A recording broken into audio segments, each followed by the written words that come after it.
کہ شاید صدر صاحب سے استعفیٰ لینے گئے تھے. لیکن بہت ظالم لوگ سوشل میڈیا پہ ایسی باتیں بھی اڑا رہے ہیں کہ آپ کو پتا نا کچھ تھپڑوں کی گونج وزیر اعظم ہاؤس سے آئی تھی جس دن اعدام اعتماد کی ووٹنگ تھی, یاد ہے نا آپ کو؟ اب ایسی کوئی خبریں وہاں صدر سے آ رہی ہیں کہ وہاں پہ بھی کوئی چپیڑوں کا سلسلہ تھا. اللہ نہ کرے ویسے یہ ہوا ہو. بیچارے صدر صاحب جو ہے وہ چپیڑ نہیں سہ سکتے, مطلب ان کی صحت اس بات کی اجازت نہیں دیتی. حرکتیں وہ بہت الٹی سیدھی کر رہے ہیں, اور ان کو جو ہے وہ میڈیا رپورٹس کے مطابق ان کو بتائی اور دکھائی بھی گئی ہیں ان کی اعمال نامے جو آپ نے کیے ہیں, جس طرح سے وہ بشرا بیگم کے ساتھ جو ہے وہ رابطے میں ہیں, ان کے کہنے کے اوپر جو ہے وہ مختلف قسم کی سازشیں پلان ہو رہی ہیں. تو وہ جو ہے وہ اس کے اوپر سنا ہے کہ انہیں کہا ہے کہ استعفیٰ لکھ دیں, کیونکہ یہ ابھی تک قانون کے مطابق ان کے پاس یہ اختیار موجود ہے کہ نئے پریزیڈنٹ کے آنے تک وہ اپنے عہدے پر رہ سکتے ہیں. لیکن ان کو کوئی عہدے پر رکھنا چاہتا ہے کہ نہیں, یہ بھی تو ایک سوال ہے نا. میں رہنا چاہتا ہوں جی, بٹ اگلے کہیں نہیں, ہم نہیں رکھنا چاہتے, پھر کیا کریں گے آپ؟ تو سنا ہے کہ ان سے شاید استعفیٰ لکھوا لیا گیا ہے. تو دیکھتے ہیں کہ آنے والے دنوں پہ اس پہ کیا ہوتا ہے. استعفیٰ واقعی لکھوایا گیا ہے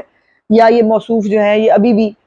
پاکستان کی اور پاکستان کی سیاست کے اوپر جو ہے وہ سوار رہیں گے؟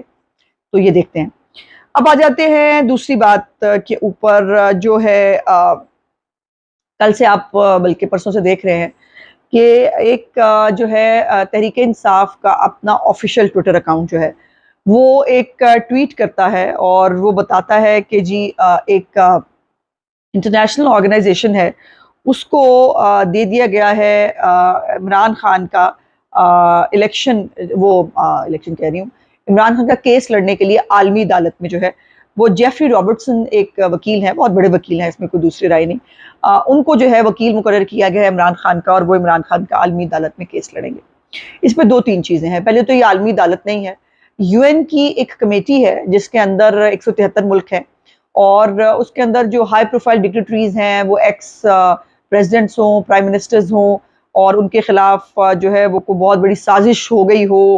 اور تو وہ اپنے جو ہے وہ کیسز اس کمیٹی کے اندر لے کے جاتے ہیں. تو غالباً اس کمیٹی کے اندر جو ہے وہ جانے کی جو ہے وہ بات کی گئی. اس ٹویٹ کو جو ہے وہ زلفی بخاری نے ری ٹویٹ بھی کیا, اور سنا ہے کہ وہ بھی اس کے سرغنہ ہیں, وہ اس ساری کیمپین کے پیچھے ہیں, اور 25,000 پاؤنڈ جو ہیں وہ ان کی جو فرم ہے اس کو دیے گئے تھے. اب وہ پیسے کہاں سے آئے, وہ کس نے دیے, یہ بھی ایک بہت بڑا سوال ہے. اور اس کے ساتھ ساتھ جو ہے یہ بھی ایک بات سامنے آئی, اس کے اوپر اس نے اپنا شہباز گل جو ہے اس نے جو ہے وہ باقاعدہ ایک کوٹ ٹویٹ کیا اسی پی ٹی آئی کی ٹویٹ کو, اور اس نے کوٹ ٹویٹ کرتے ہوئے لکھا کہ بلکہ جو ان کی فرم ہے اس نے جو ہے اپنی فرم کی طرف سے بھی جیفری رابرٹسن نے جو ہے وہ ٹویٹ کیا, اور انہوں نے کہا former prime minister Imran Khan جو ہے has appointed the eminent human rights barrister Geoffrey Robertson KC of, آگے ان کی فرم کا نام ہے, chambers to advise and represent him in international court and in relation to unlawful detention, یہ امپورٹنٹ بات ہے, اینڈ ہیومن رائٹس ابیوزز. اس کے اوپر جو ہے وہ انہوں نے کیا, اس کو کوٹ ٹویٹ کیا شہباز گل نے, اور اس نے کہا جسٹس بندیال صاحب اور ان کی عدالتوں سے مایوسی کے بعد اب کپتان کا مقدمہ عالمی عدالت میں لڑا جائے گا, اور انٹرنیشنل وکلا کو انگیج کیا گیا ہے. اب یہ تمام چیزیں اس بیک گراؤنڈ میں رکھی ہے, یہ ذرا یاد رکھیے کہ یہ سب ہوا ہے. اس کے بعد کل جو ہے وہ جب پورے سوشل میڈیا کے اوپر جو ہے وہ ایک اپلوڈ ہوا, ظاہر ہے لوگ جو ہے انہوں نے جیفری رابرٹسن کا ایک بیک گراؤنڈ ہے, اور وہ بیک گراؤنڈ یہ ہے کہ وہ ٹھیک ہے وہ بہت بڑے بڑے لوگوں کے وکیل رہے ہیں, لیکن ان کا ایک یہ بھی جو ہے وہ بیک گراؤنڈ ہے کہ جو ملعون ہے سلمان رشدی, جو ایک توہین رسالت کا مرتکب ہے, جو بہت گستاخ ہے, اس کی جو ہے وہ وکالت بھی کر چکے ہیں جیفری رابرٹسن. وکالت کرنے میں پرابلم نہیں ہے, وکیل جو ہے وہ ہر ایک کا کیس لڑتا ہے, وکیل ایک پروفیشنل وکیل ہوتا ہے, جیسے ڈاکٹر ہر ایک کا علاج کرتا ہے. بات اس کے پیچھے کی اور ہے, بات جیفری رابرٹسن کے اپنے کردار کی ہے. اس نے سلمان رشدی کا صرف جو ہے وہ کیس کا دفاع کیا, اس کا وکیل ہوتا تو شاید بات اتنی نہ ہوتی. بات یہ ہے کہ اس نے سلمان رشدی جہنمی کو جو ہے وہ اپنے گھر میں پناہ دی, اور وہ اس کا بہت عزیز اور قریبی دوست بھی تھا، اور یہ بات کا خود وہ اعتراف اپنے ایک جو آرٹیکل ہے اس کے اندر وہ کر چکے ہیں کہ میں نے اس کو پناہ دی۔ اس کے بعد جو ہے وہ ایک جو ہم جنس جو کیس ہے اس کو بھی انہوں نے وہ کیا، بلکہ ایک میگزین ہے اس کے اندر اس نے نعوذ باللہ جو ہے حضرت عیسیٰ جو ہے علیہ السلام کی شان میں بھی اس نے انتہائی توہین آمیز نظم لکھی تھی، اور اس بات کا بھی اعتراف اس نے خود جو ہے وہ اپنے مقالے میں کیا۔ اور یہ بات یہ ہے کہ یہ تمام چیزیں وہ کر رہا ہے اور وہ خود اس کا اعتراف بھی کرتا ہے، یہ بات ذہن میں رکھنے کی ہے۔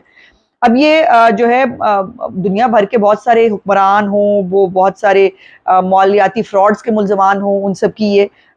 کیس لڑتے رہے ہیں، لیکن بات یہ ہے کہ یہ جو اب آپ اگر اس کی شہباز گل کی جو ہے وہ ٹویٹ کو آپ دیکھیے، اور جو انہوں نے خود ٹویٹ کیا ہے جس کو میں نے آپ کو پڑھ کے سنایا، جس کے اندر وہ کہہ رہے ہیں کہ ان کے خلاف جو ہیومن رائٹس ابیوز ہو رہی ہے عمران خان کے خلاف وہ، اور جو ان کے خلاف جو ہے وہ ان لافل جو ہے وہ ڈیٹینشن ہے اس کے اوپر وہ کیس لڑیں گے۔ اب بات یہ ہے کہ عمران خان جو ہے وہ پاکستان کی عدالتوں کے ذریعے اس وقت قید میں ہے، اس کو جو ہے وہ اس کے اوپر باقاعدہ مقدمات ہیں، اور بہت ایک سے بڑھ کر ایک گھنونا مقدمہ ہے، جس کے اوپر 9 مئی کا مقدمہ ہے، جس کے اندر وہ پاکستان کو جو ہے وہ بغاوت کرانے کی کوشش کی ہے، پھر اس کے اندر وہ منی لانڈرنگ کے مقدمات ہیں، اس کے اوپر کرپشن کے مقدمات ہیں، تو بہت سارے مقدمات ہیں جس کے اندر وہ موصوف جو ہیں وہ جیل میں ہیں۔ تو پہلے تو وہ ان لافل ڈیٹینشن نہیں ہے، وہ قانون اور عدالتوں کے جو ہے وہ آرڈرز کے بعد وہ جیل میں ہے۔ دوسری بات کہ وہ جو ہیومن رائٹس ابیوز ہو رہی ہیں، اگر اب دیسی کی ہو کہ جو ہے وہ مٹن کھانے کے باوجود اور دیسی مرغے کھانے کے باوجود، اور ان کو پورا ایک دن کے اندر جو ہے وہ ان کو نئے برانڈڈ واش روم بنانے کے باوجود اور ان کو اتنی ساری فیسیلیٹیز دینے کے باوجود بھی وہ ان لافل ڈیٹینشن میں ہیں، تو پھر پتہ نہیں، پھر اللہ ہی ہے جی، پھر ان کا تو اور کیا یہ سہولت پاکستان میں کسی اور سیاسی رہنما کو یا کسی قیدی کو آج تک ملی ہے؟ تو یہ باتیں ہیں، اور یہ جو ایک کیمپین ہو رہی ہے نا اس وقت کہ جی وہ سلمان رشدی کا جو ہے وہ وکیل ہے اس لیے اس کو ٹارگٹ کیا جا رہا ہے یا مذہب کارڈ استعمال کیا جا رہا ہے، قطعاً نہیں، غلط ہے۔ وہ سلمان رشدی کے ساتھ جو اس کا جہنمی کے ساتھ تعلق تھا وہ تو تھا اس نے وکیل تو اس کا رہا، لیکن وہ اس کو بچانے والا ہے، اس کو جو ہے وہ اپنے گھر میں پناہ دینے والا ہے، اور پھر یہ نہیں، اس کی پاکستان کی فوج کے خلاف، پاکستان کے جو ایٹمی اثاثے ہیں اس کے خلاف اس کی بڑی سٹرونگ اوپینین رہی ہے ہمیشہ سے، اور وہ پاکستان کے خلاف عرصہ دراز سے زہر بھی اگلتا ہے۔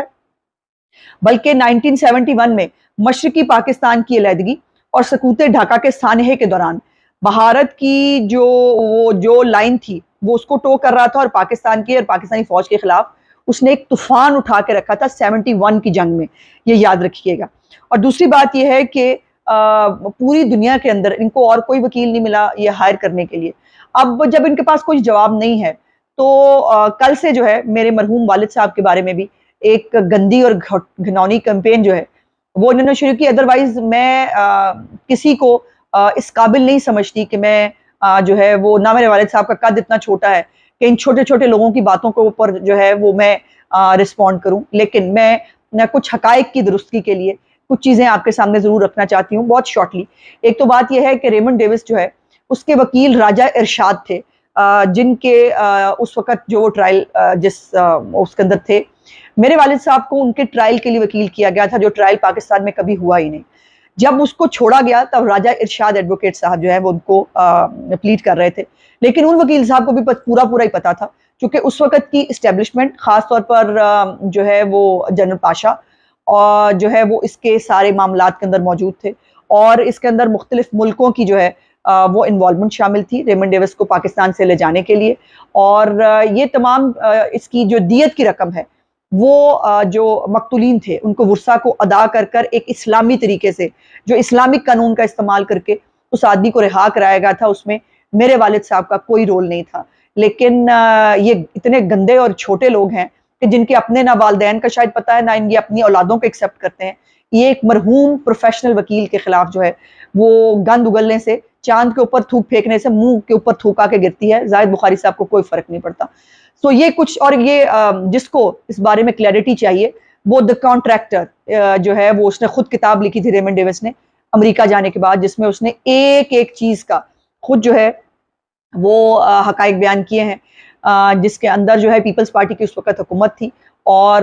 جو ہے یہ کس طرح سے اس کو باہر لے جایا گیا، کس طرح سے اسلامک لاگ استعمال کیے گئے، دیت کی رقم کیسے ارینج کی گئی، یہ سب اس کی کتاب کے اندر موجود ہے۔ سو یہ جاہل اور نالائق لوگ جو ہیں، یہ ان کی بکواس کرنے سے، ان کی جو ہے دشنام ترازی سے میرے والد صاحب مرحوم کو کوئی فرق نہیں پڑتا۔ سو اب عمران خان جو ہے، جس نے ایک ایسے آدمی کو وکیل کیا ہے، اور وکیل کیوں کیا ہے کہ وہ پاکستان کی ریاست کے خلاف ایک اور بغاوت کرنا چاہتا ہے، پاکستان کے خلاف ایک اور 9 مئی پلان کر رہا ہے، پاکستان کی ریاست کو وہ پھر دوبارہ جو ہے وہ اس کو پاکستان عالمی عدالتوں کے اندر لے جا کر پاکستان کی ریاست کے خلاف ایک سازش تیار کر رہا ہے، اور اس سازش کے لیے ظاہر ہے ان کو اس آدمی سے بہتر شخص نہیں مل سکتا جو پہلے ہی پاکستان کی ریاست کے بارے میں اور پاکستان کی فوج کے بارے میں زہر اگلتا رہا ہے۔ میرا آج کا ولاگ دیکھنے کا بہت بہت شکریہ۔ انشاءاللہ اگلے ولاگ میں آپ سے بات چیت ہوگی۔ میرے چینل کو لائک، سبسکرائب اور شیئر ضرور کیجیے۔ بہت مہربانی، خدا حافظ۔